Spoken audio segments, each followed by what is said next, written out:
నమస్తే, welcome to NR news updates.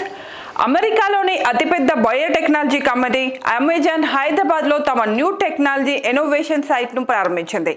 Hitech city సమీపంలో Amazon కార్యాలయం ప్రాంగణంలో రాష్ట్ర ముఖ్యమంత్రి యనుమల రేవంత్ రెడ్డి, ఐటీ పరిశ్రమల శాఖ మంత్రి D Sridhar Babu Amazon innovation సైట్ను ప్రారంభించారు. Amazon chairman, chief executive officer Robert A Broadway, America consul general Jennifer Lawrence, Amazon India ప్రతినిధి Som Chattopadhyay, Amazon India managing director Naveen Gullapalli ఈ ప్రారంభోత్సవంలో పాల్గొన్నారు. 2025 నాటికి విస్తరణలో భాగంగా $200 మిలియన్ దాదాపుగా మన ఇండియన్ కరెన్సీలో 1600 కోట్లు పెట్టుబడి పెడుతుంది. రాబోయే సంవత్సరాల్లో మరిన్ని పెట్టుబడులకు ప్రణాళిక చేస్తుంది. బయోఫార్మా రంగంలో మరిన్ని ఉద్యోగ అవకాశాలు కల్పించనుంది. అమెజాన్ తన ఔషధాల శ్రేణిని మరింత అభివృద్ధి చేసేందుకు రాష్ట్రంలో కార్యకలాపాలను విస్తరిస్తుంది.